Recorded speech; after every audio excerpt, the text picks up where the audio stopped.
So who am I and why am I here with you? So hi, I'm Tova Larson and welcome to Ladders in Retail and Restaurant. Like I said, I'm Tova and I am a health and safety consultant out of Eastern Ontario. I've been with WSPS for almost 10 years. It'll be 10 years in May, and I have been in the health and safety field for about 20 years. I didn't start my career as a health and safety professional. I started my career as a laboratory chemist. So I'm actually a supramolecular medical nanotech researcher. But I got into health and safety because I crushed my right foot in a welding shop when I was 24 years old. And that was not a fun experience. I think we can all agree on that. And so I went back to school, went into safety, and here I am.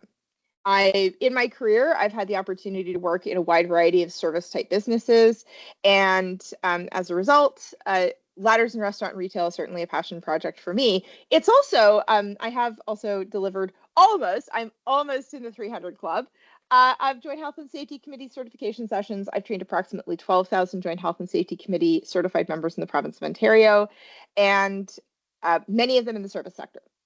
And conversations about working at heights in service specifically are absolutely some of the top conversations that I have in the sessions that I deliver. So that's part of how this session came to be. Another reason this session is so topical right now is that the MLITSD has a year-long focus, 2025-2026, on material handling in retail specifically. And ladders in retail are at the top of their hot list. So if you have not received a ministry visit from the MLITSD yet about material handling, they are on the streets and they may be coming to your workplace in the next year looking specifically at this. So you can't say I didn't tell you. All right, so we are going to, what is our agenda for today? We're going to talk about falls from heights with a service sector perspective. We are going to dig into recognizing fall risks, assessing the risk of working at height, specifically in service, controls to minimize falls from a height, how to evaluate effectiveness, and then we'll be talking about how WSPS can help. So we have our first poll, Jessica. Jessica is my fantastic host in the background. Poll number 1, which sector had the highest number of falls in 2017? I know it's a little bit of an older stat, but this was the latest stat that I had access to, and it's still it's recent enough that I would say that it's still quite topical. What sector do you think had the highest number of falls from heights in 2017? I'm seeing some answers pop into the chat. We've got 8 answers so far. Remember, these polls can show up on the right in front of the screen. Sometimes they show up in the chat, but you can go ahead and pick an answer. So far, we have all right, we have 17 of our 38 folks have gone and answered the polls. And if you're not sure, just guess. Why not? What's good? This is not a test. You can just guess. And there's no harm, no foul. All right, so we can go close that poll, Jessica. So 45% of participants said it was service, 55% it was construction, and it is service. And boy, is it ever service. In terms of 2017 falls from heights, not only was the top sector service, but the falls from heights in the service sector actually exceeded the total of the next 2 sectors, which were construction and healthcare combined. Construction isn't even number 2, it's number 3 after healthcare. Anybody surprised? There were 2,868 falls in service, which was in fact more, it made up 24% of all of our falls from heights, more than the next 2 sectors combined, which were healthcare and construction at 10% each. Mind blowing, right? So anyone who tells me working in retail, working in service, working in a restaurant, they say falls from heights are not a risk for us. They are. Falls from heights are, if you have a question, by the way, feel free to drop that into the chat because your mics are muted. But yeah, if you're like, or if you're just like, what? Falls from heights of less than 3 meters pose a low risk of serious injury. What do you think?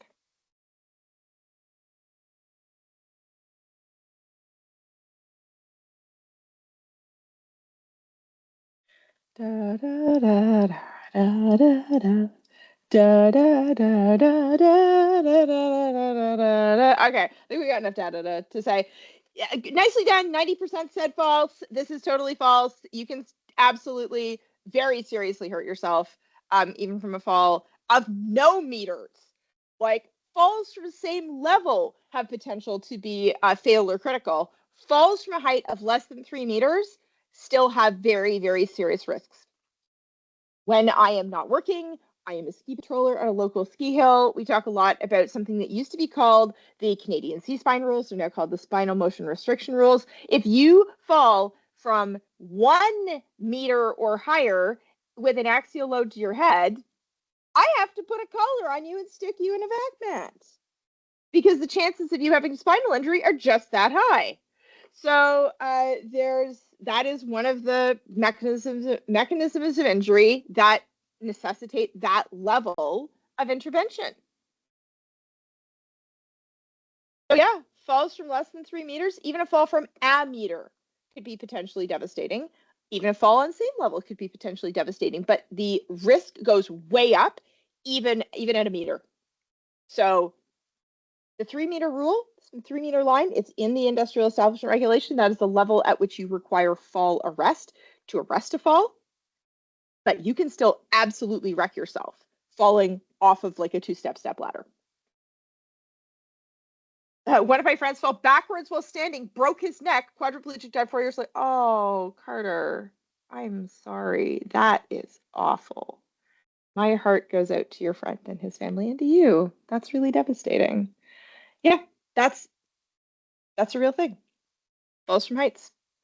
And if you're 6 feet tall, like how far is your head falling to the ground? It's rough. It's something we need to be really, really careful about. According to WorkSafe BC, what is the median number of lost time days per claim for ladder falls? I got WorkSafe BC data because I didn't have Ontario data, but BC and Ontario are not that different in terms of the big picture. So this is why it's WorkSafe BC data.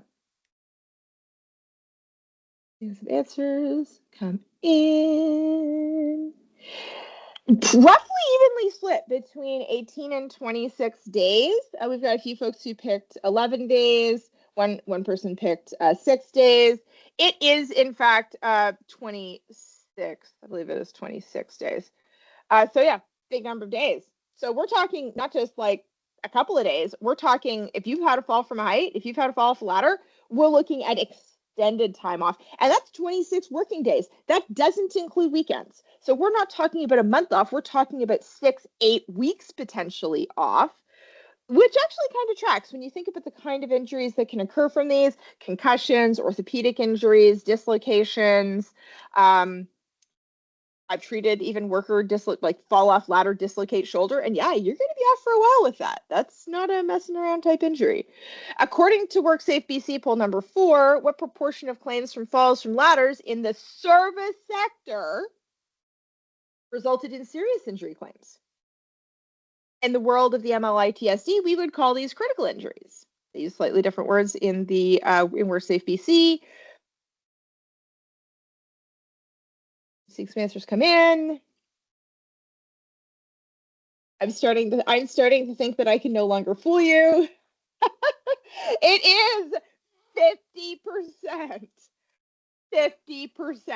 Is anyone surprised? So if you think to yourself, people don't fall off of ladders in service, that is not correct.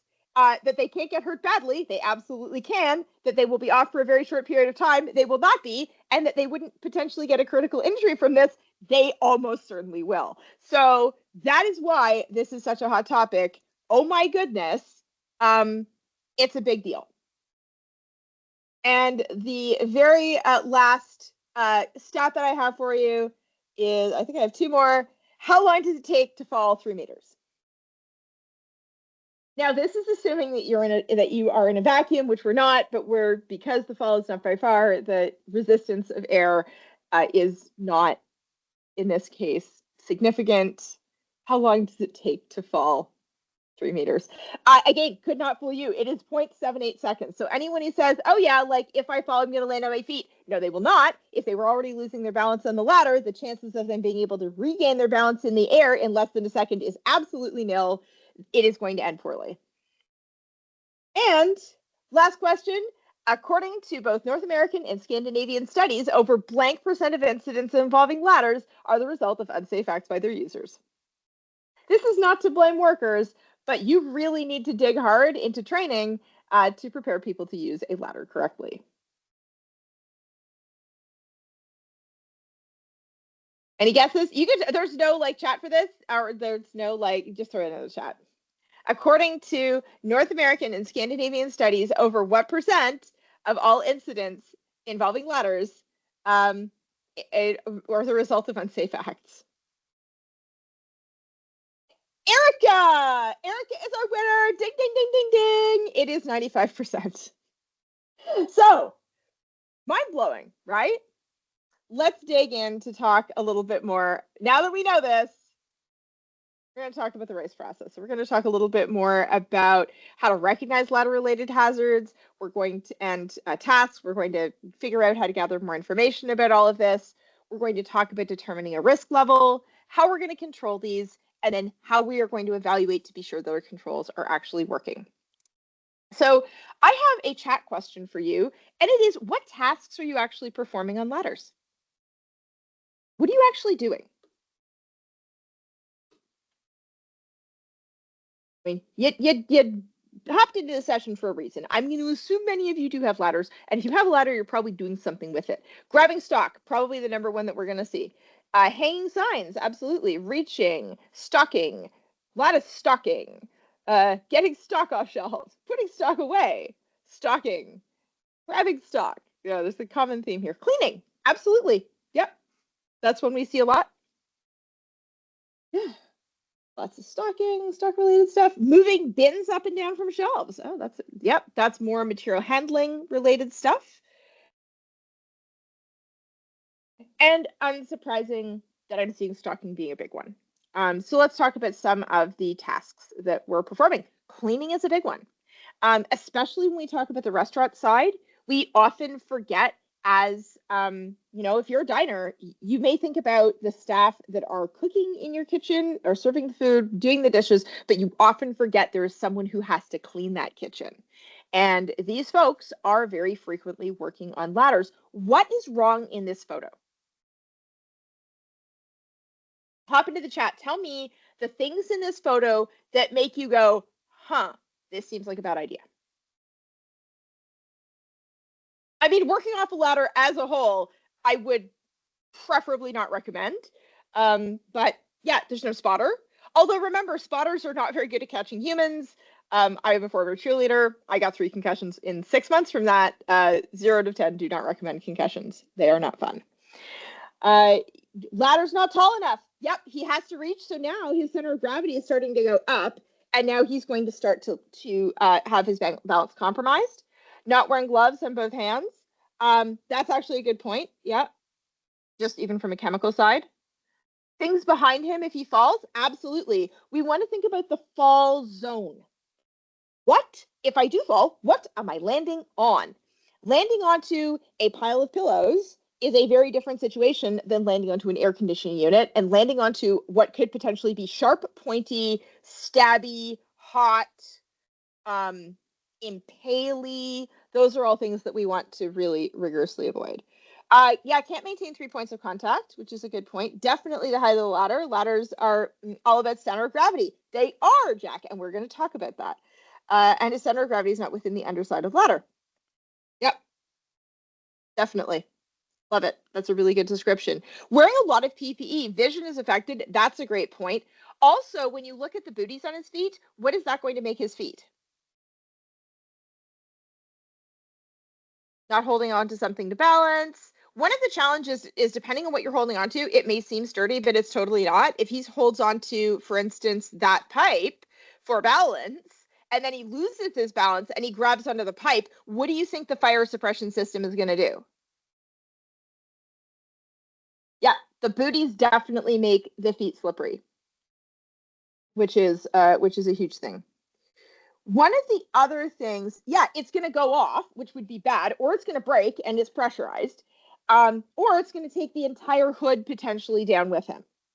So holding on to something like that seems like it's solid above you like this is also not something you want to do. Other things that are going on here, because the worker is working with the work above his head like this, but he's also, this is for a chemical side, he's not wearing any sort of a face shield. He's just wearing the eye protection. And if he's working with caustic products, it's going to land onto his face, which is not good. In addition, the floor may be slippery due to grease. So we would need to be sure that the floor is absolutely like spick and span before we set this off, but not covered in soap because that's also slippery. And the ladder is likely to become slippery. If he's working with greases or detergents that are then like dripping down onto him, and there to remove grease, you have grease and detergent, so slippery, slippery, that are now covering the ladder in more slippery. It's not a good scene.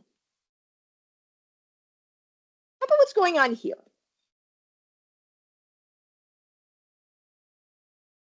Signage and inventory are definitely things that I hear folks doing working at height on a ladder. So what do we see in this photo that you're going, ooh, that's not a good idea?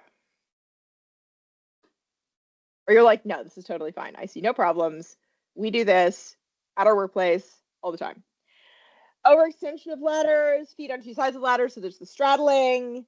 First picture needs a taller ladder. I would agree with that. What about the second one?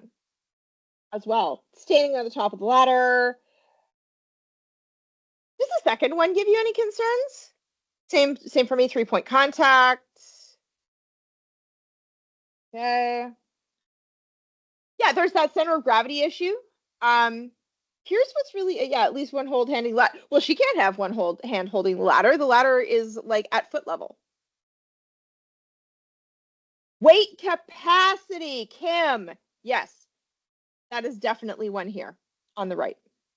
If you have workers of size,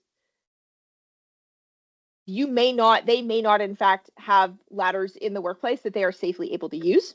One of the other important things to remember is that plastic thing, probably if it does have a listed weight capacity, it needs to be on the ladder. It probably is not. And even if it does, I would expect that the weight capacity of that does not exceed 150 pounds. Always check your manufacturer's specifications. I haven't checked the manufacturer's specifications for that one, but suffice it to say, I think the risk is, there is very significant risk here with this. Yeah, her feet are in the same level, so she's also off balance, which is also a problem.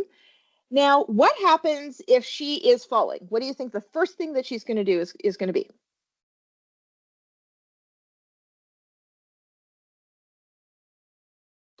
So she falls. Yes, she's going to grab a shelf. Are those sturdy enough to be able to arrest a fall? Then she's going to hit the pegs. Yeah. She's also got those peggy things, so she can end up losing an eye or with major impalements. Yeah, she'll grab anything that she can grab onto. None of this is sturdy. She could end up bringing the whole shelf with her, which then becomes a crushed by on top of all of that. If this wasn't all bad enough, she's distracted with an electronic distraction. There's absolutely nothing to hold on to. And the chances of either of these people falling are exceedingly high. The person on the left is also sideways to the ladder. So like there's balance in all directions, and this person doesn't have any ability to balance at all.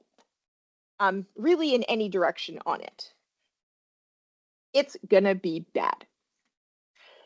Material handling and picking, that was another one that you mentioned. What's going on here? Now, this ladder is pretty. It's the one that they have at your retail store that looks nice. This person obviously works at some sort of clothing store. I'm thinking maybe something like jeans related. And so they got a pretty ladder so that they can access their pretty shelves on their pretty showroom. Emphasis on the word pretty. Yeah, it's a library ladder. May or may not, in fact, slide. I think it might just have a hook at the top, if it even does.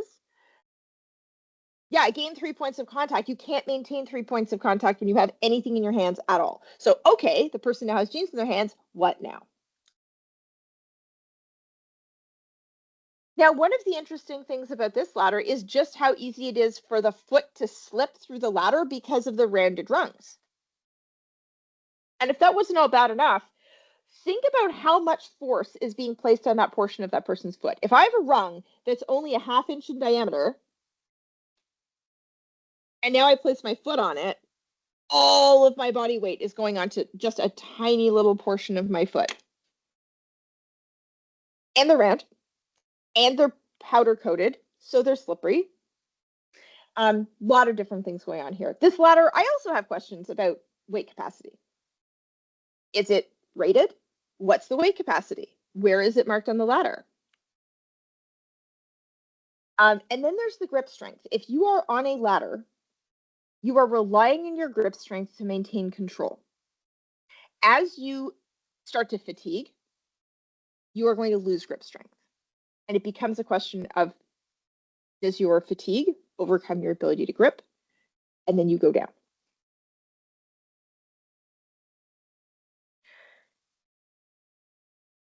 More material handling. How many of you have had a box in your hand on a ladder? Probably some of you. What's wrong here?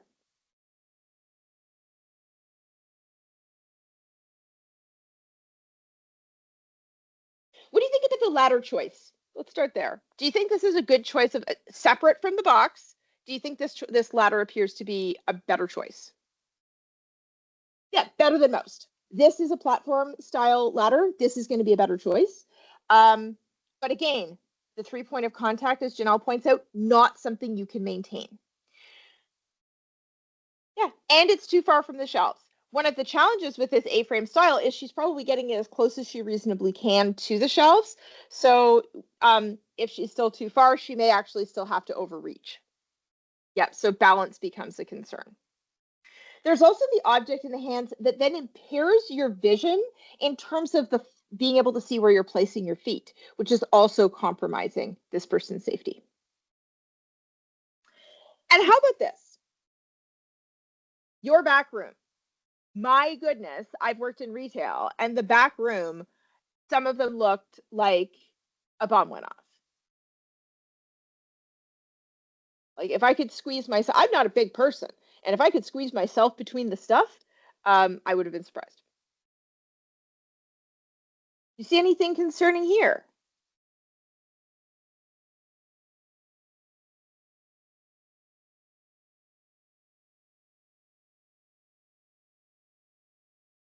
Yeah, balance might be a concern. Looks like heavy boxes are on the top shelves. That's a good point. One of my favorite questions when I do a walk around in any workplace I go to, I love to look up. One of my favorite things to do. I look up, obviously when I'm stationary, I need to be able to see where I'm going. So I'm looking up, and my favorite question to ask is, how are y'all getting that down? Nobody's on a ladder yet? No one is actively at risk? But if you don't have a good answer to that question, you need to find one, because that stuff's going to stay there until you do. Yeah, ladder doesn't look it's attached to anything. It isn't. Yeah, too crowded for the ladder. Some of the boxes look unstable. The boxes aren't stacked properly. That's also a good point. Way too much clutter, just no ability to be able to move around. What do you think? Yeah, the fall zone. Key word there. In the fall zone, there's everything. Like everything is in the fall zone. What about the ladder itself?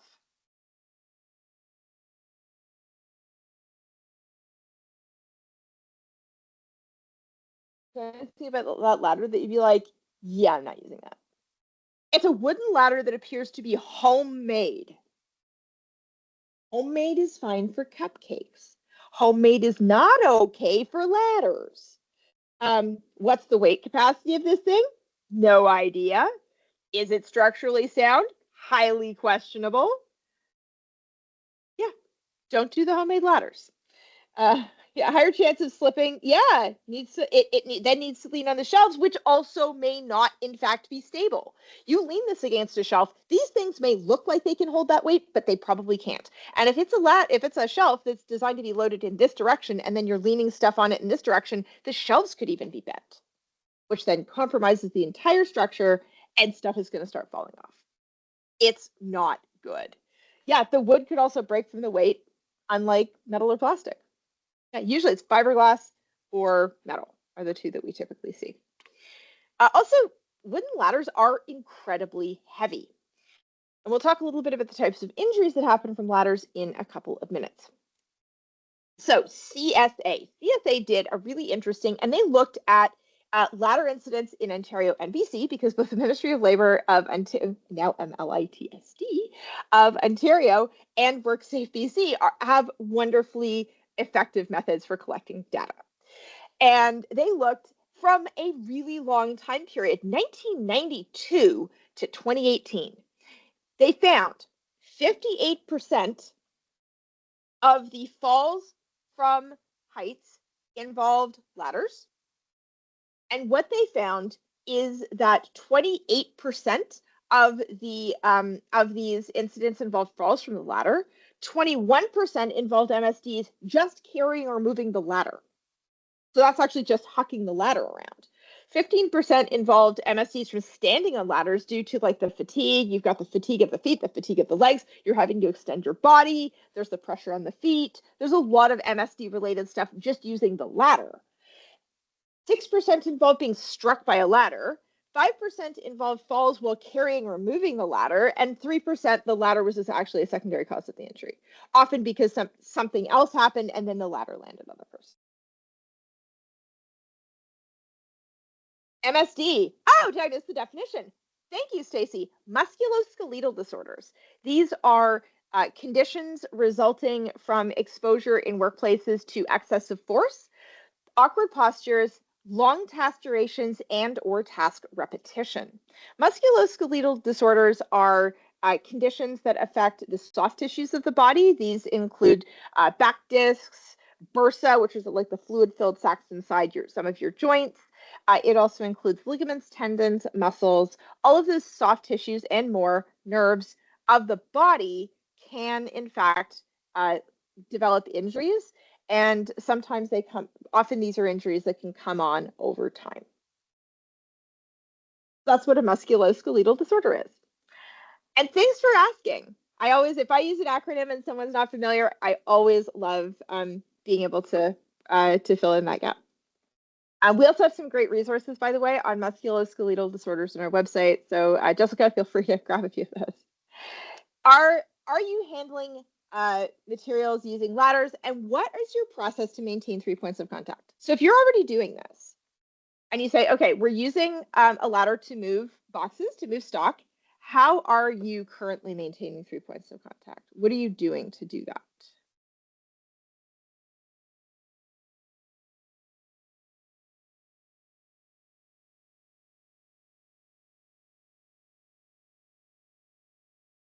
A lot of you said you're doing stocking. A lot of you said, yeah, remove boxes. I don't see anyone chiming in, and I may be wrong. What is 3 points of contact? That's also a great question.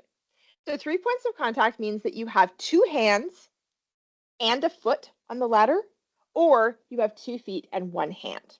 In order to climb or descend a ladder, you end up I've got my feet stationary and I move my 1 hand.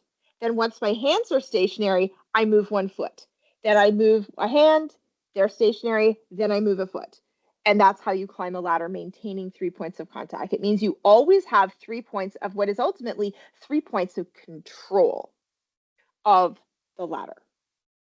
When we talk about 3 points of contact, I've had people say, well, what about my abdomen? What if I'm leaning my belly on the ladder? That's a point of contact, but it's not a point of control.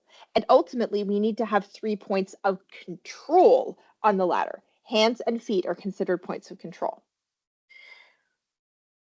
handing the object down to someone, Erica, is the answer. That is ultimately the right way to do this. But there are other ways as well, and we'll talk about what some of them are.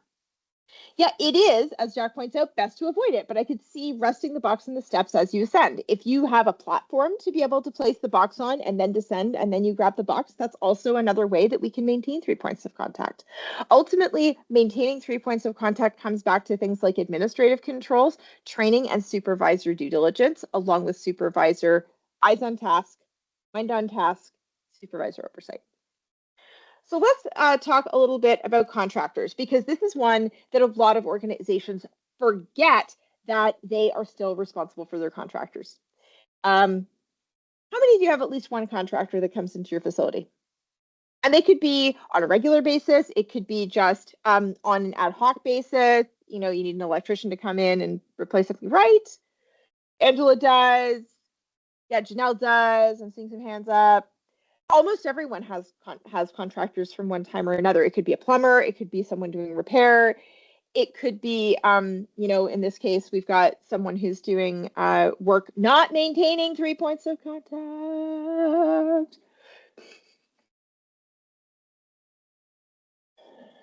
Yeah, handing down to someone will only be 2 point of contact who use 2 hands to carry them. Right, yes. So when we talk about having 3 points of control, in an ideal world, we would maintain 3 points of contact, 3 points of control on the ladder itself at all times while we're on it. However, we do know that it's quite frequent that we need to have 2 hands on an item or 2 hands on a task. So it is on the climbing and descending that you need to maintain 3 points of contact. Once you're on the ladder and you're stationary, you're not going up or down, you can use your 2 hands to grab your object, pass it down to the other person, and then your hands are free to be able to climb or descend. So yeah, so in this case, when I look at this photo, you need to think about your contractors. I remember being in a major retailer, and I'm talking like major retailer, no names, that I was there for certification. I'm walking to the bathroom and I see a contractor leaning a rack against, or a ladder against a rack. He is on the ceiling of a big box store and like working on an electrical box, easily 30 feet in the floor. 30 feet from the floor. And I looked behind me, the manager was there, and I said, "Can you tell me about what's going on here?" And he said, "Oh, no, it's fine. He's a contractor. If he falls and is seriously injured or very likely killed, the organization is going to be held accountable. Not just the contractor's company. The employer is either contracting or subcontracting for services. Contractor subcontract finds its way into the employer definition for a reason. When you bring a contractor onto your site, you're responsible for their safety. And if you don't like how your contractor is operating, you can tell them to get off that ladder. Here we've got someone who is both twisting 1 point of contact. It's a big issue. Heavy object. Heavy object held outside of the ladder zone, like mind-blowing. This is such a bad photo for a lot of reasons, but you need to take issues around contractors very, very seriously. All right, so let's talk a little bit now. Let's go to the next slide. Do you have a contractor safety management program? Now that we've talked about contractors and you're like, oh no, I'm responsible for these folks. You are. You have a contractor safety management program. Angela, if you don't, this is an opportunity to be able to build one.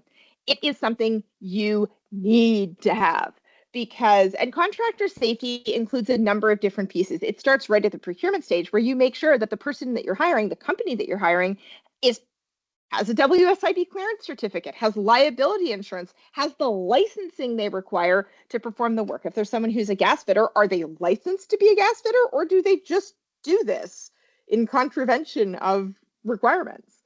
If it's an electrician, are they licensed to do this? Those are things that a contractor safety management program would ensure. Do you look at their safety check? WSIB has safety check. You can go and see if you, before you hire like ABC Kitchen Cleaning Inc., to see whether or not they have a good safety record. If they are doing significantly worse than their rate group, and that's available on Safety Check at WSPS.ca, or WSIB, not WSPS yet, WSPS. It's WSIB website. You can go and put WSPS Safety Check into Google. Yeah, if you don't know, good conversation to have, right? Do we have a contractor safety management plan? The goal of the contractor safety management plan is to be able to think about procurement, being sure that you're factoring in all the safety elements there. If you have somebody who's working at a height and they're using fall arrest, do they have a working at heights card? If they don't let them work on your site. How are you going to manage them while they're there to make sure that you're actively managing them? And how are you going to ensure that all of their staff go home safe? That's what contractor safety management is all about. All right, moving on. Let's talk a little bit about, we're going to go and have some physics class. So why ultimately do we fall? As Jack mentioned, ladders are ultimately all about physics. So let's say that we've got someone who is on the ladder on the right, and the drawings are bad, but now I have them, they're on the ladder, but now they go and reach for box. What happens to their center of gravity? Like I said, I'm not good at drawing.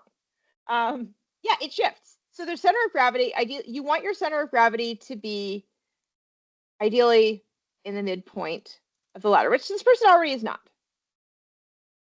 But this person's center of gravity started off close to the edge of our stability system here. With our ladder, you want your belly button inside the belt buckles. That's assuming you have nothing in your hands. As soon as this person grabbed this object, their center of gravity went that way, and they're about to go down. So that's one of the issues with ladders, is around center of gravity related stuff. As we get higher on the ladder, let's say that I now have my person. I'm going to go and start fresh. So I now have my person. We're going to do a slightly smaller person. Again, drawings are terrible. Taller ladder, smaller person. But this person is now reaching this object is above their head. What happened to my center of gravity now? Which direction did it shift?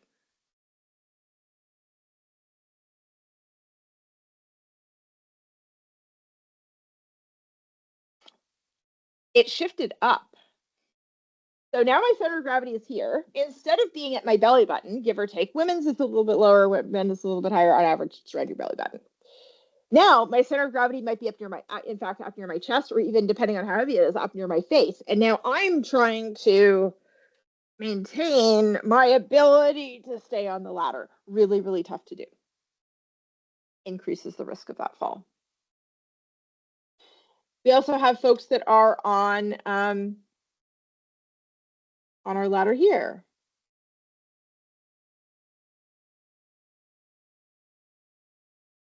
Now, this person has the ability to lean their body against the ladder. That is leaning. That is nothing else.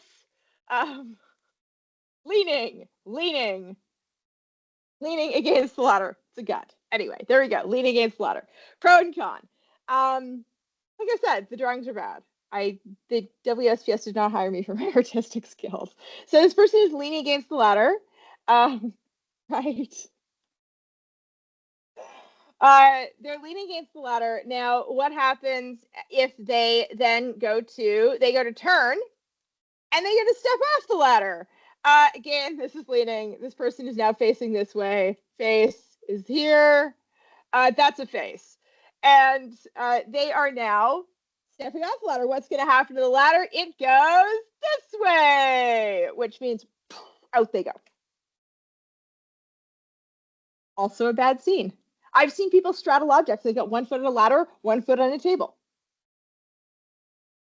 And see how badly this is going to end. Yeah, there's all of this shifting of weight that happens.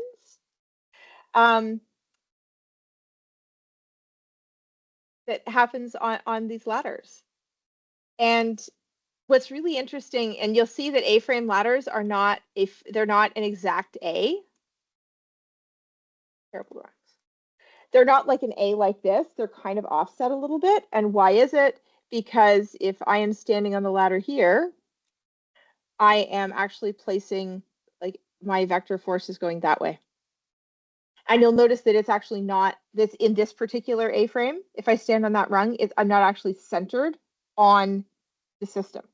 And as I get toward the bottom here, my weight is actually even further outside of the center of this system. So if you are choosing ladders, we want to look at the design of the ladder and think about where these vector forces are going to go. You ideally want a ladder that where the portion that you're climbing, typically this is straighter on the backside and a little bit less straight as you climb the rungs. We also want to look for nice wide rungs. If we've got more space for a foot, we've got more ability to be able to maneuver. That being said, if I'm placing a size 15 shoe, which my brother in fact does have, onto something that's this size, again, he doesn't have a lot of yaw control over that foot as a result. So there's a lot of things that we want to factor in here. Terrible drawings. I hope this was entertaining.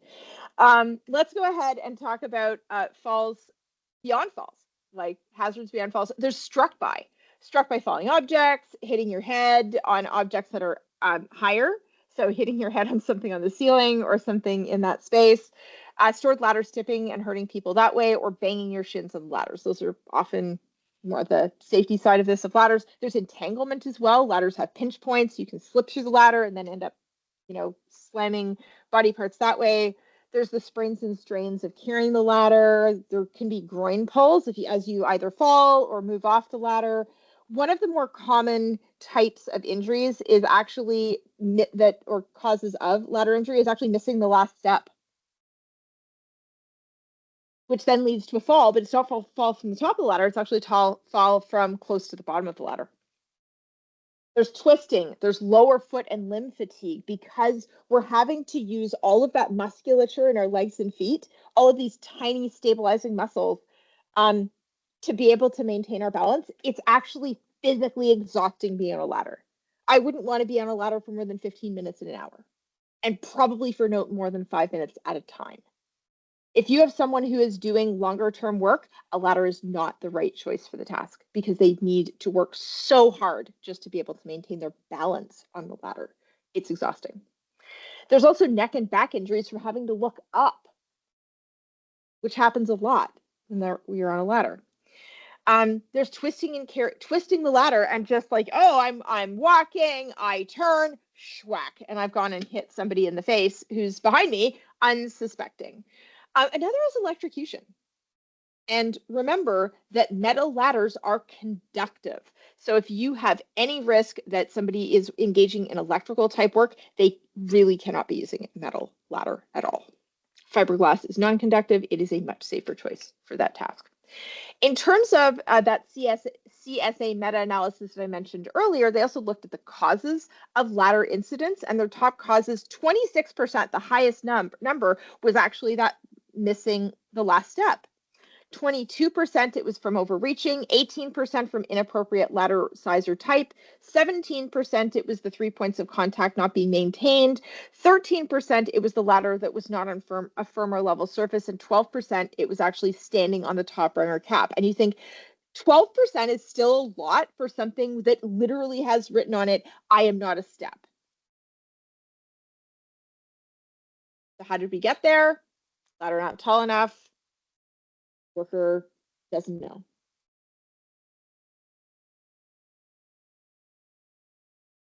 So let's talk about assessing risks. So what are some of these higher risk activities? We want to look at instability factors and then severity factors. Instability factors include the height of the ladder. Higher ladders, the higher you are, you're now having to work even harder to be able to maintain your balance. Overreaching, wrong ladder type, improper selection and setup, as well as poor location choice and heavy objects. If I'm putting it in a spot that it shouldn't be, or I'm working with something heavy, my probability of actually having a fall is significantly higher. Ultimately, instability factors are all about probability of a fall. If I use a bad condition of ladder, I'm more likely to fall. If I don't know what I'm doing, I'm more likely to fall. But then there's the factors that influence severity. Things like the height of the fall. The further you fall, the harder you land, because we are accelerating as we fall. In that 3 meters, 0.78 seconds, that is not 0.78 seconds at the same speed. You are accelerating at 9.2 meters per second, which is the effect of gravity. The longer you have gravity influencing your body, the harder you are going to land. There's the fall zone that I talked about and those hazards. There's the body part impacted. Landing on your head is really, really bad. Landing on kidneys or soft tissue, like if you manage to lacerate your liver or manage to get internal bleeding, it can be potentially fatal, even if you don't have other orthopedic injuries that are, part of that same fall injury scenario. There's the flooring type and the landing surface. If you're landing on like a giant pile of wood chips, you are a lot less likely to get hurt. If you're landing onto concrete, it is absolutely non-forgiving in any way, shape, or form. There's also the objects grabbed when we're toppling that then topple or entangle. So if let's say I'm like here and I grab a wire, I could actually be electrocuted on the way down. If I'm grabbing onto something that's a rope or even a wire that's not activated, I could end up getting entangled in it and then having very, very devastating injuries. That ladder, those gougy, eye pokey things from the lady on the plastic thing, lands on top of her, it's going to be bad. Then there's the age of the worker, and the age of the worker is also really interesting, and we'll talk about that. I would encourage you to perform a job hazard assessment, one of these job task risk assessments, and here are some basic questions. Is the task involving a height of 3 meters or higher? Don't use a ladder for it, full stop. Does this task involve heavy or bulky items, reaching or leverage? You shouldn't be using a ladder for that either. If you have to, if it's really heavy or you're having to reach or, you're having to use a lot of leverage on a tool, this is not going to end well. Will the task take an extended time? If you're having to stand on a ladder for more than 15, 20 minutes, I don't think you should be doing that on a ladder. And if you do have to do it for 15 to 20 minutes, I think you should be taking breaks as you go. Will the work require the worker to stand sideways or step off the ladder? If yes, this is a no. Extended time? No. Heavy or bulky? No. 3 meters? No. These are all hard no's. This is a good sign that this is not a task for a ladder. Is the worker working alone? I don't want anyone working on a ladder alone. Not only do they have no one to pass tools or objects up or down, if they fall off the ladder and now they're hurt, there's no one to help them. There's no one to hold the ladder to stabilize it. They may not even be within screaming distance of a colleague. Now they have an orthopedic injury or they have a head injury. They've fallen off the ladder, and who knows how long they're going to be there before they get help. They could die just from lack of medical assistance. Are there falls in the danger zone? If the answer is yes, move the objects or don't use the ladder. Is the surface, the ladder set up on slippery, greasy, or not level? If the answer to this is yes, don't use the ladder or remediate the conditions. And is there traffic in the ladder zone? We're talking about vehicle traffic, pedestrian traffic. It could be the public, it could be children, it could be a lot of different things. But if there's traffic where either a worker or an object or a vehicle could hit that ladder, that worker is at very high risk of falling off that ladder as a result of that contact. So you then need to either don't use the ladder or control the traffic. Those are your choices. In terms of weight restrictions, this is a tough one because there are certain workers that are really not able to use ladders at all. I'm going to use the example of my brother, who is about 390 or 290. He is 295 pounds now. At one point he was 395 pounds, but he's not. He's 295 pounds. He's 6'6". He is a really big person. And as soon as you put work boots on him, he's over 300 pounds. So when you look at the ratings, a light duty household ladder is usually only rated for 200 pounds. He can't use those. He actually ultimately needs either a heavy duty with nothing in his hands or a special heavy duty grade 1AA ladder just to be able to be safe on that ladder. We can't forget about the weight of objects, tools, personal protective equipment, and clothing. It is the dressed weight of the person. When I'm skiing, I was recently looking for some new skis. I tried some like women's skis. I was like, these are terrible. I talked to the salesperson. He's like, yeah, because with all of your gear on, you're not the size of an average woman. My dressed weight as a ski patroller is easily 25 pounds heavier than my weight on a scale in my house. And I had completely forgotten that. The dressed weight of your staff with PPE, with tool belts, with whatever is going to be substantially higher than their actual weight. So if someone tells you, they're like, oh, they look at the weight capacity and say, oh, it says 250 pounds. I weigh 250 pounds, so I should be fine. Well, they're not. Don't ask people's weights at work. Just give the information on like, you need to factor in these things, how much of the object, you do the math. It can be a really tough situation. Like, we don't want to shame anyone for being a person of size, obviously, but you also need to keep people safe. And there are going to be people that cannot get on a ladder at all.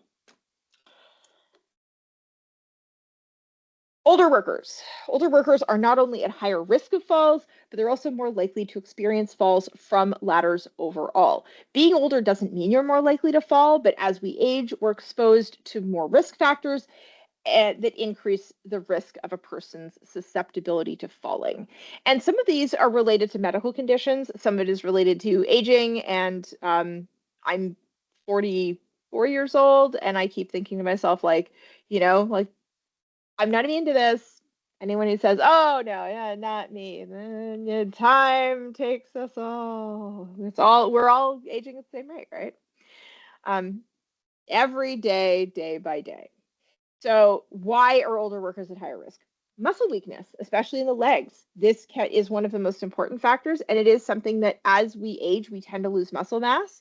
How many people do you know between 40 and 50 lost 5 pounds? Probably not that many, but many of those same people lost 5 pounds of muscle mass, which means they have the same or often more body with less muscle to be able to move, to be able to control. So that becomes a challenge. There's also neurological stuff that happens as we get older that means that our response times are slower. There's balance decreased. The little semicircular canals in our head that allow us to be able to figure out which way up is, that actually gets thicker. The fluid inside that gets thicker. So you're further into the fall before you realize you're falling. And it's microsecond changes, but that microseconds, every one of those microseconds counts. There's blood pressure issues that can happen as we get older. Some people have, POTS or postural hypotension syndrome.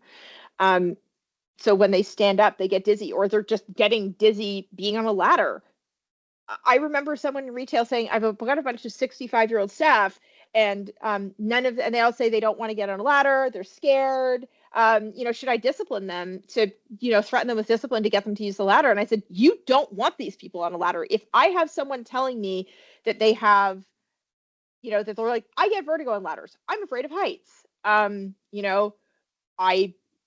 don't have good muscle control. Like, my answer to this person was, you don't want any of these staff on a ladder. If someone tells you that they are not safe to be on a ladder, you should listen to them. Ultimately, this person may have foot problems that are, messing with their balance. Their reflexes are starting to slow. They're starting to feel physical symptoms that they know they can't do that task safely. There's also sensory problems and vision problems and confusion and dizziness and medication that can increase risk of confusion or dizziness. If you're on a med that makes you confused or dizzy at the best of times, the last place you should be on is on a ladder. It's not going to end well. And what's also really challenging is that when older adults fall, the resulting injuries are both different and far more severe than in younger workers. A National Institutes for Health study in the United States found that the age of the worker was the most predictive factor for the severity of injury. It was far more predictive even than the height of the fall. And further, when older adults do fall, they're 3 times more likely to be admitted to the ICU after a ladder fall than a younger worker, despite falling from a height of less than half as high. So our older workers were falling from half the height, but they were 3 times more likely to end up in an ICU. I don't know if anyone was surprised by this, but even this surprised me as I was digging into the data. Older adults are also far more likely to suffer traumatic brain injuries and truncal injuries than younger people who are more likely to suffer hand and upper limb fractures, which actually tracks, because I think about the number of people that I've had to treat as a patroller that were in a work context who've fallen off ladders. Many of them were younger, and yeah, dislocated shoulders, dislocated elbows, and broken arms were the injuries that I saw most frequently. I haven't had to treat older workers, but my goodness, this is a terrifying fact. So, what does the OHSA say? It says that your equipment and protective devices need to be provided and maintained. This includes your ladders. If you're providing them, they have to be maintained in good condition. You have to provide information and instruction, and you have to take every precaution reasonable. Industrial establishments also has sections on material handling, including section 43 subsection true subsection, but it's a clause that says that if you are removing items from a storage pile, area, or rack, that has to be removed in a way that doesn't endanger a worker. There's a portable ladders section, and then there is 85 where we have our 3-meter rule line. We've got a pile of ladder safety resources, and one that I want to bring to your attention is the ministry guideline, Ergonomics on Ladders. Click on the left-hand little computer icon you do on the left-hand side. Do it now. It will also be sent by Simona or by Jessica at the end of the session. So if you're like, I didn't click fast enough. We also have a ladder safety toolkit from WSPS. These are great tools for you to help assess your level of risk. But if you want to know how the ministry sees the world on how to use a ladder, the one on the left is the one that you want. It talks about ladder types, climbing up and down, do and do nots, handling objects, and the recommended weight limits for objects and hands. And it's different if you're using one hand or two, or if you're a woman or a man. So we're taking a look at those limits. I still think the limits are relatively high, but how many of you have actually seen MLITSD Ergonomics on Ladders guideline before? You're like, I totally knew this was a thing. Or you're like, this is a thing?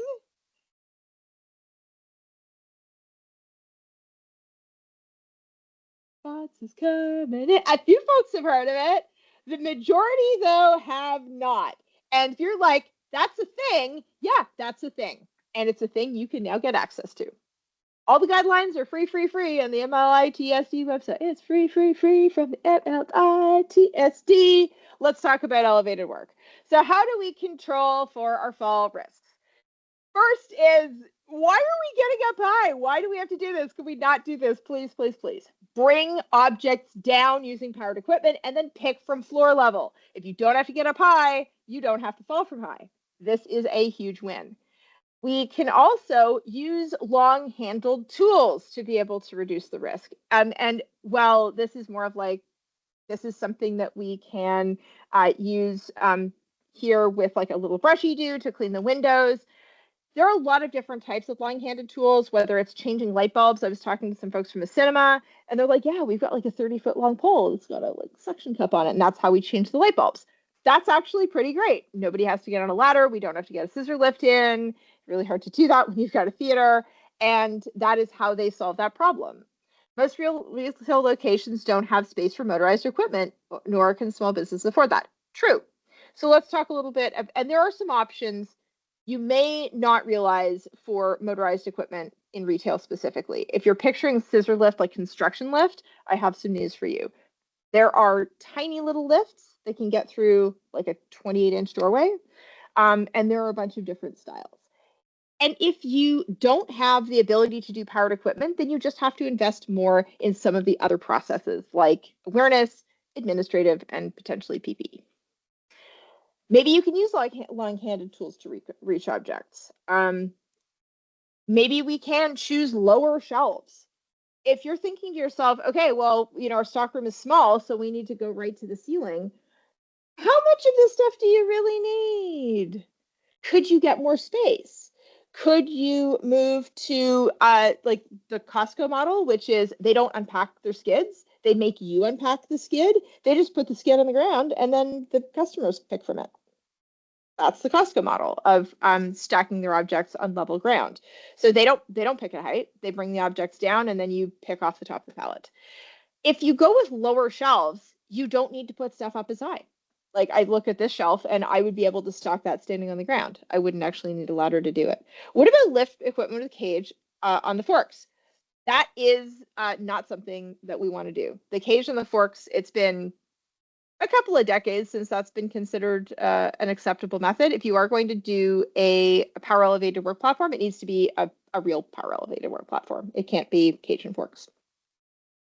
Because what happens? The cage slides off the forks.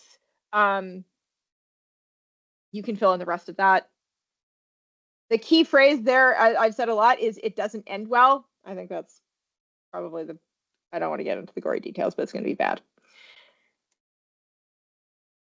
The other question becomes, if you have cage on forks, by the way, is, okay, now you have somebody in a cage on a fork. Now we have to attach their harness to something. Do we attach it to the cage? The cage is not securely attached to the fork track. It can slide off. So in the case of a fall, like there's just, there's a lot of like pieces of the puzzle. But if you follow the breadcrumb trails, you just don't have any ability to be able to attach to things. And you don't attach to your rafters unless it's an engineered tie-off point. And don't attach to your fire suppression system because that's literally held on with like little penny nails. It's coming down on you. So ladder does the same height. It does the same height is better. No, you don't want either of those things. Yeah. You don't want a cage and a fork because that's a no-go in today's world. But a ladder is not a better choice. There are better choices. So one of the options for Eliminate is also robots for elevated work. And I know that like this is not a small businesses thing. I have seen one retail store. It's a major retailer that is now using this for their footwear, which is eliminating the need for their staff to use a ladder to pick shoes. The robot picks the shoes. Again, this may not be one of the nuggets of gold for you. Remember, there are going to be nuggets of gold as we go along, and we're going to keep going. But if you think, can I use a robot for this? And the answer is yes, use the robot.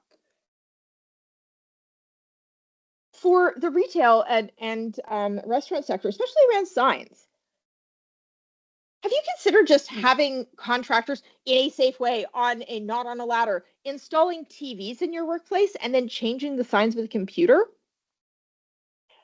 This workplace can change their menu on the fly. They can change their prices on the fly if they need to, and they can do that all just sitting in the office, hit go, and it shows up on their TV screens. This is a great option to be able to reduce the amount of working at height you do. So what strategies have you used to eliminate or minimize working at heights in a workplace? Drop it in the chat. Like, are you already reducing the risk? Have you already managed to eliminate? Maybe you have, maybe you haven't. I'm always curious to see where folks are at.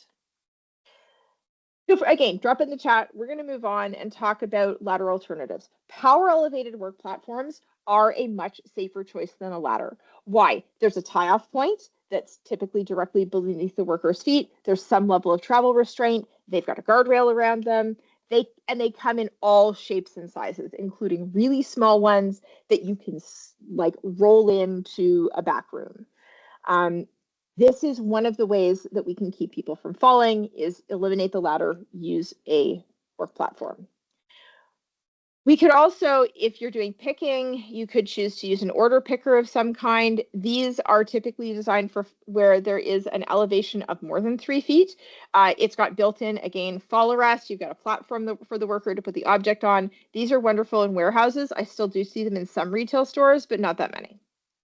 What I see in a lot more retail stores are work assist vehicles that are designed for less than 3 meter use. These are narrow. They have a guardrail around the worker. They're low, so they don't actually, I've had one of the questions I got asked in a previous session was, is this what standard does this apply to it? Well, it's not a power elevated work platform because it doesn't go above 3 meters. And it's not a lifting device because you're actually moving the materials by hand. So it's really designed to fit into that category of replacement for a ladder, ultimately. These obviously do require workers to have some level of competency. They're not as expensive as you might think they are, and they're really practical for maybe slightly larger retailers. I don't think like a really small boutique would necessarily go this route, but if you are in, they're great for grocery, they're great for hardware, they're great for, general merchandise type stores. What's really nice about them is that they are very adaptable. You can use them both on your stocking on your floor, but you can also use them stocking in your backroom area, as well as picking. So you pick onto the platform, and then the worker comes down, and they can just drive their little object forward. It's about the same size. It goes higher, but the base of this isn't that much bigger than a power wheelchair would be. This is one of those better choices. Now, we have some additional choices. Are they sales floor safe with customers? Like any piece of powered equipment, obviously this is not for customers to use. They are sales floor safe, but like the good folks at Home Depot that have, the big pickers, you cordon off the aisle, you bring the object down if you need to, and then you move your object back into the back room and you serve your customer that way. I would not put these on, have people driving around with these while customers are on the floor without some level of traffic control.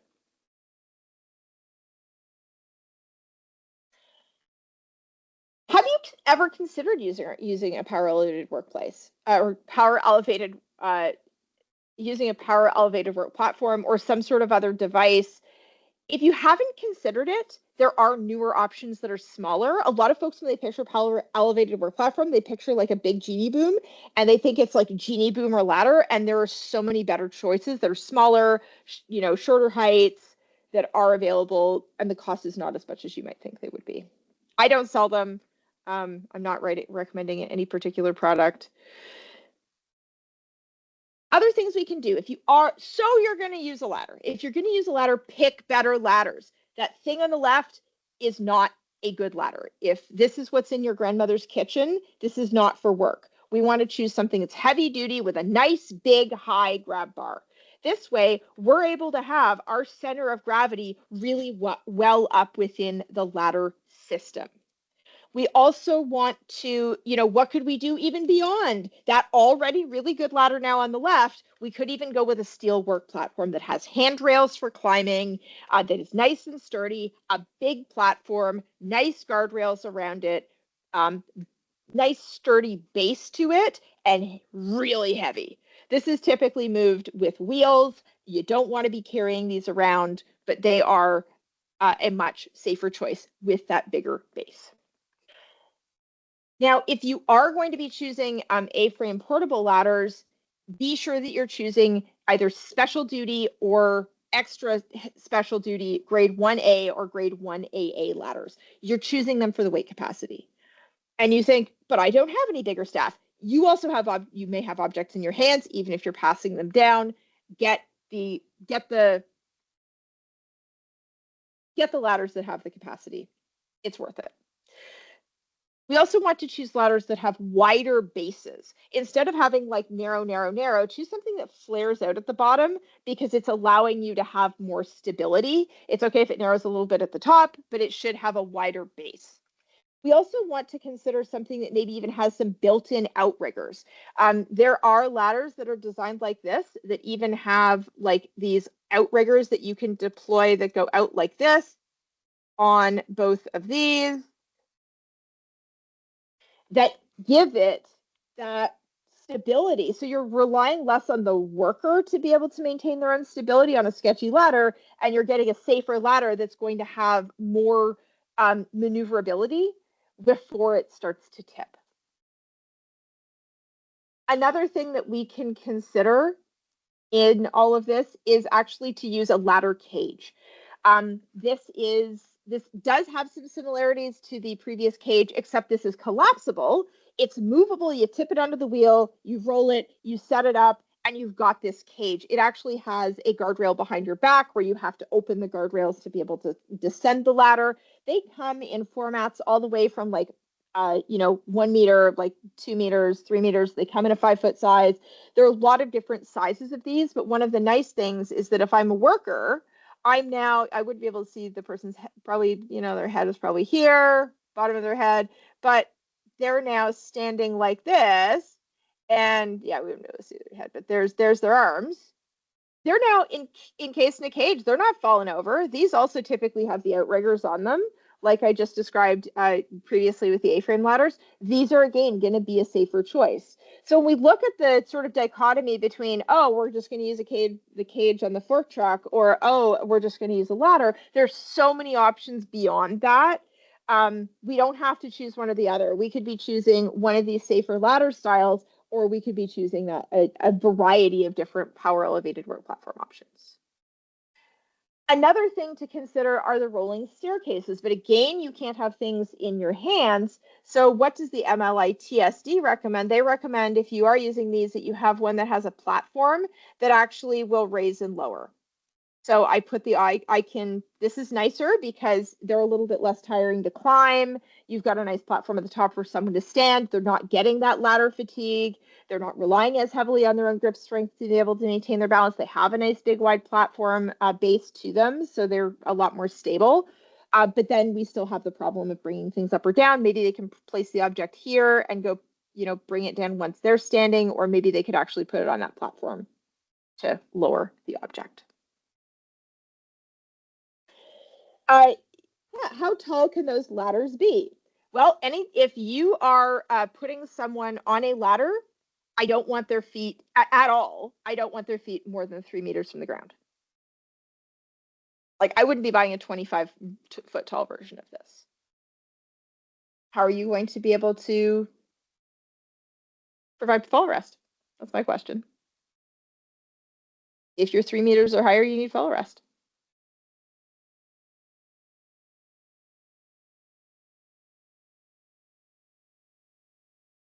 Are they expected to use the lanyard and harness after climbing these platforms, even if they have a guardrail, or no? This is the reason that I don't think you should be choosing these and making them taller. My follow-up question is, okay, so you made it taller. How are you if they're having to bring an object down? They can't carry it down the stairs because they can't maintain those 3 points of contact. So how are you going to, if it's now sitting on a platform way up in the top corner of this thing and it's 25 feet tall, how is that object getting down? I don't think you should be allowing anyone to work where their feet are higher than 3 meters off the ground. If you are having to do that, it is power elevated work platform time. Full stop. It's either going to be the picking platform or it's going to be the platform with the guardrail. But you can't just say, okay, well, the ladder is 20 feet tall, and because you have the little guardrail-y thing, we're not going to provide fall rest. It doesn't work that way. So yeah, I would not go that route at all. 3 meters, specifically 3 meters. So 3 meters is the legislative line. How high do I think you should be? I definitely wouldn't want someone working more than 6 feet, probably realistically 4 feet without some level of protection, just because the risk of injury is so high. There's legislated, it is 3 meters. If a worker is at a risk of falling from it with an unrestrained fall of 3 meters or higher, then you need to have fall arrest. It's in Section 85. Is Section 85 still the law of the land? It is. Would I be picking 3 meters if I were looking at an organizational policy? I would not. I would be going at most at 2 meters and preferably at 4 feet, which is 3.3 meters, give or take, or 1.3 meters. All right, moving on. Let's talk a little bit about shelves. If you do have to have someone doing this picking on a ladder, even if it's a really good ladder, even if it is one of the cagey ladders, if they have to overreach to go get the object, they're still going to fall. So what can we do? We can actually have the object get closer to them with pull-out shelves. Obviously, this one is shown on the bottom, but the concept is the same. You can actually have racks that have pull-out sections to make it easier to get the objects. We can have signage.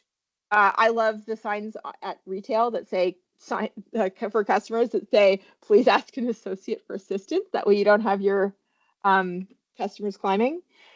Do be sure that you have posted weight limits on every single ladder and that your staff are acutely aware of what those mean, and that you are empathetic and sensitive to the reality that not all of your staff may be able to safely use a ladder. That is a reality. This is not the point where we want to be, body shaming anyone. It's more to just say this is what the weight limit of this ladder is, or of the ladders that we have, and we're here to make sure everyone is safe. We want to make sure that we don't exceed the weight limit. Is there any requirement for exclusion zone around working at height on ladder or scaffold? There are some zones that you can't work on a ladder or scaffold, or at least you can't without some methods to keep you safe. One of them is stairs.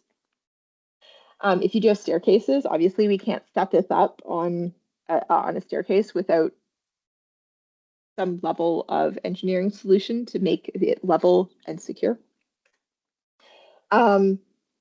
Ms. Wright, if you have further questions about that, I'm sort of trying to. The ask wasn't as clear as maybe I'm just confused. I would love more details on your ask. What if there are unsafe items or sharps around them? Okay, that's a great question. Even for short distance injuries can be fatal. Yes, I would absolutely go and put some no ladder zones in those areas. That makes total sense. Yeah, as happened, staff, block making plant where staff can fall and they're applying the wrapping around the bundle. If you're wrapping a bundle on a ladder, can we get the bundle lower? Can we do this using a machine? There are a lot of, could we use a power elevated work platform? How tall is the bundle? I guess my follow-up question is, if it's super, super tall, how are you getting this into a truck to be able to move it? I have so many follow-up questions. Because at some point you're going to have to move it if it's goods that leave the facility. Feel free to hit me up. We can always chat after if you're like, I'd love to kind of think about this particular issue. Feel free to hit me up. I'm happy to chat with you. I also think you should have clearly marked box weights, and that staff understand what their weight limits are while they are using ladders, step stools, rolling ladders. And you could post some safety reminders, such as 3 points of contact, and create a culture where people always feel like they can ask for help, always. Even if they're like, it's a 12-pound box. If you need help, you need help. If you need someone to pass something down, you need help. That's a culture piece more than anything else. Supervisors also need to be diligent. Don't allow staff to use equipment in ways they shouldn't. Zero tolerance on unapproved equipment use. Don't let people climb racks. This is not going to help you. It's not making you faster. It's not making your job better. It's just making it worse. But do set staff up for success. You can't tell someone like our poor worker here, oh, get the box on the top, but also only give him that ladder to do this task. You know what's going to happen, and you know it's going to be bad. So we want to send very clear signals that safety is the priority, have the right equipment, have the right processes, and be consistent in your enforcement. Ladders ultimately are best for short-term light work. What does that ultimately mean? Short duration, you're not on the ladder for, hours, like 10, 15, 20 minutes. Light, weight limits are found in the MLA TSD guideline. You can also define light as lighter than they do. I certainly wouldn't want to have, I think, anything in my hands that weighed in excess of 12 pounds for me on a ladder, and I don't think I would want to be there for any more than maybe 15 minutes. We can also improve task design. This is a particularly bad task design. As soon as this person, even though there is a guardrail here, and you think, oh, but what about the guardrails, Tova? Okay, so now this person has this 30-pound box in their hands. As soon as that box leaves that shelf, that worker is going to fall. Why? They're twisting. The object is not within sort of the platform space. But also, that guardrail, as soon as that person has that box in their hand, remember, we fall at the 3 meters in 0.78 seconds, and your reaction time is typically longer than that. This person may actually still be holding onto the box as they go down over the side. So as the center of gravity shifts, this is, again, the worker could actually be dragged over that railing. So we want to think about task design first. One of my favorite conversations is to say, oh, if every time you have an incident, you go retrain worker, one of two things has to be true. Your training was either bad to start with, or your task design is dangerous to start with, or both. So this is a good example where the task design is inherently flawed. Do you have a good working at heights policy? And policies, plural. Physical demands description of these tasks. Is it a regular task? Is it infrequent? Nobody gets good at irregular or infrequent tasks. So you need to double down on having that risk assessment, that preparation before they do these tasks. Have good policies on ladder use, material handling, contractors that we talked about, working at heights with a policy max that I think should be lower than 3 meters. And worker and supervisor training. Don't ever assume what someone knows about how to use a ladder. If you hire me off the street, sure, I'm a safety professional. But before I was a safety professional, I was some kid whose dad taught her how to use a ladder. And my dad is one of the least safe human beings I have ever met in my entire life. I yell at him frequently. This is a man that I screamed at last winter when he tried to reach his hand into my running snowblower. I love him dearly, but my goodness, is that the person you want providing training to your staff on how to use a ladder? You don't. You want a supervisor who knows what they're doing, who's gone through the manufacturer's instructions and specifications with the worker, has solid material handling training, and is prepared to help somebody learn how to set up, use, inspect that ladder. Not somebody's dad like my dad. Like I said, I love my dad, but I saw him recently hopping on a ladder, which tells you everything you need to know. Have solid procedures. Require workers to maintain that 3 points of contact, avoid twisting, have some procedures for how you're going to handle elevated material handling, and weight limits, preferably max out of the guideline, preferably even lower than that. Keep your belt buckle inside of those uprights. Use a buddy system for passing objects up or down, and clear your hazards from the work zone first, or create, as you said, zones that are the no-go zones for elevated work. Never step off a ladder onto a table or any sort of other shelf or object. We want to face the ladder when both climbing and descending. And for regular tasks, maybe consider a ladder anchor point, because then the ladder won't like tip over. How often do you inspect your ladders, by the way? As we tail off the session, got a couple of other slides, and then we'll be done. Do you inspect your ladders at all? You're like, I do it every single time, consistently. Most of the time we do it before use. When I think about it, I assume the JHSC does it, or we're supposed to inspect our ladders.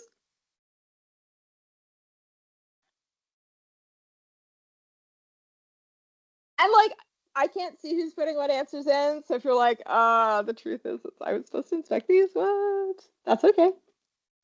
All right, seeing some answers come in. Oh, this is interesting. Yeah, it's a really roughly an even mix of we consistently do it before each use, and I assume the JHSC inspects them monthly. One of the challenges with that is that your things can change. Like I walked through, had spent 5 days again at a major retailer, and by the time I left their facility, every time I walked to the bathroom, I spotted another ladder that was like hopelessly damaged, not repairable.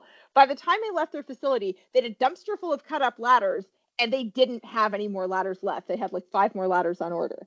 It was a good example to say, I was like, do you inspect these before each use? And they're like, well, no, why? I was like, if the JHSC inspects it on a Monday, and then somebody who's perhaps larger than they should, or it's reached its end of life, somebody steps on it, maybe damages something on Tuesday, it could be there for a month or a year if you're breaking your workplace up into zones. Like you don't have to inspect the whole workplace every single month if it's too big to do so, if it's not practical. So is there any green or red tag with inspection date requirement? There isn't, but if you do have a ladder that is out of service, absolutely red tag it. And then the recommendation is you cut it in half and throw it in the dumpster, preferably one half 1 week and one half the next week. Why? Because if you don't cut it up, if you throw it in the dumpster, in 15 minutes, someone will have already taken it. Either a staff or just some random with a truck who saw you throwing a perfectly good, not perfectly good ladder into your dumpster.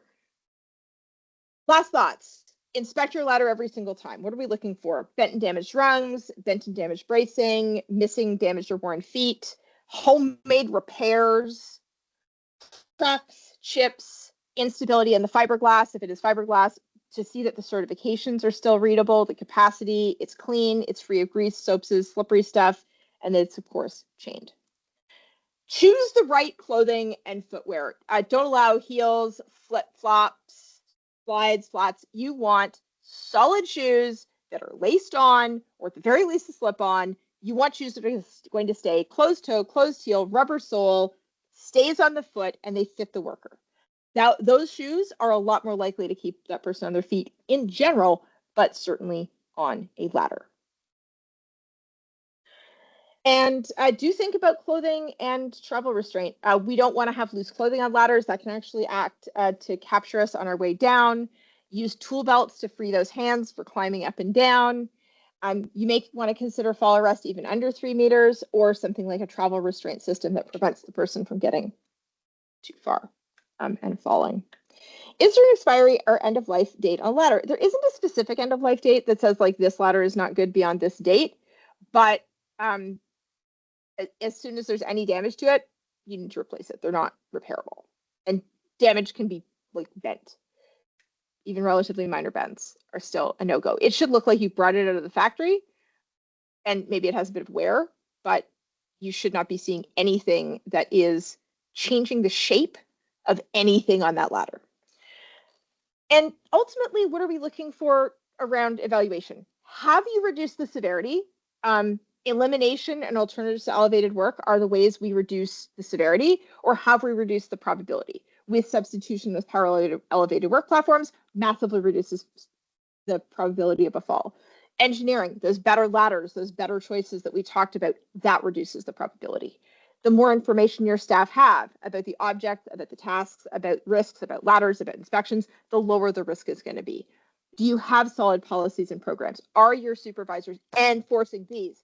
And do you have any personal protective equipment, especially if you are working above 3 meters? So, what was your favorite takeaway from today's session? Drop it into the chat. I can be found at tova.larson@wsps.ca. Thank you so much for joining us on this session. We do have some resources. These will be sent to you by our fantastic folks at the Safety Connection program. We do have some great ways that WSPS can help, including some complimentary consulting.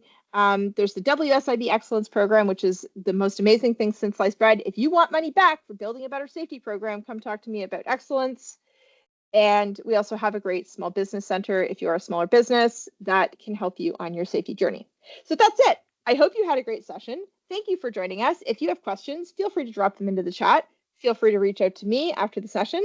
And I wish you all safe and happy material handling in a safer way. And yeah, go ahead and drop in the chat, what was your favorite takeaway? If you're like, wow, this is something that I'm going to talk to my manager about, or I am the manager and this is something that we're going to talk to the owner about.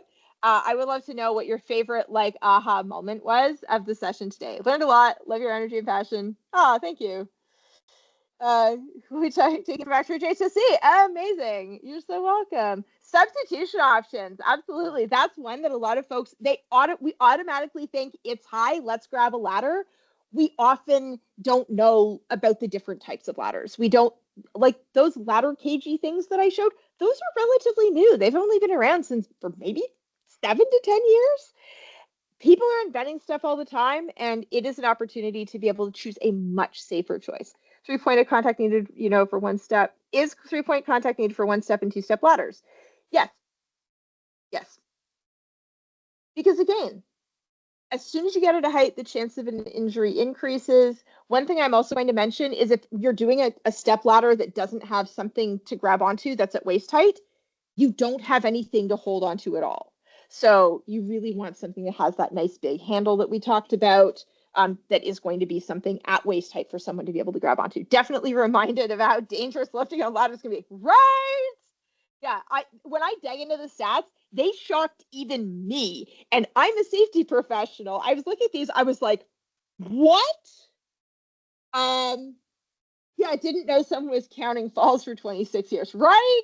There are people that are doing this, and they're doing it so we can build a better Canada, right? What do we want? What do I want? I want workers to come home safe at the end of every day. I want every one of your workers to be able to ultimately go home and hug their kid or their iguana or their cat, or give their friend a high five, or to quietly sit and play like Dungeons and Dragons on the internet with their friends. Whatever they want to do, I want people to be able to go and do the things that matter to them outside of work in the same condition that they went to work in.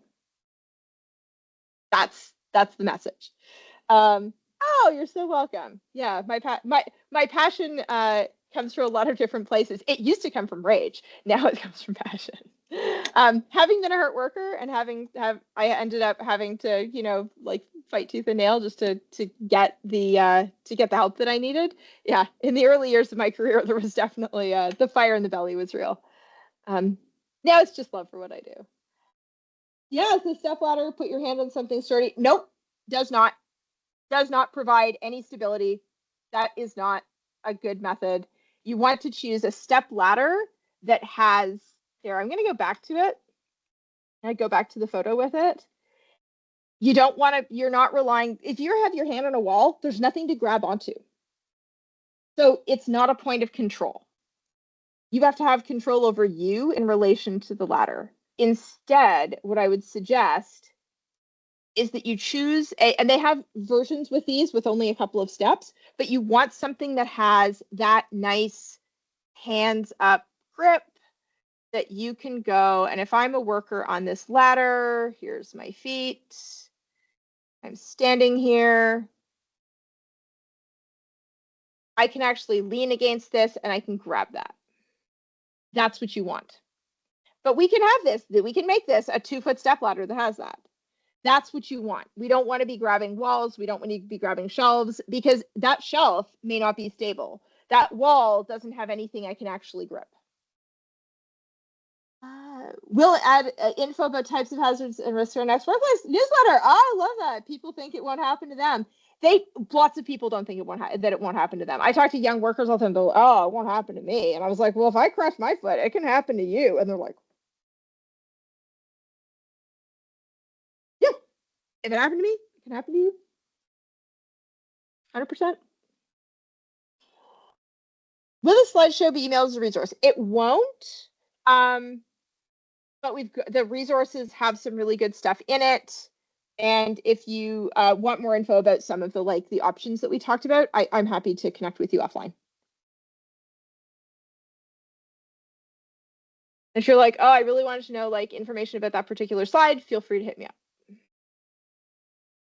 And I can always book a call with you. Calls are free. Information is free. Emails are free. Questions are free. That's the best part about being a safety association. I mean, there are many great parts, but just being able to say to someone, you know what, I'm able to help you for no money is magic. All right, it is 12:07. If there aren't any other questions, or if you'd like to reach out to me after the fact, feel free to do that. My email will be in the email from Safety Connection. Have a great day. Stay safe, have fun. Thanks for joining us for Safety Connection. Take care, everyone. Bye.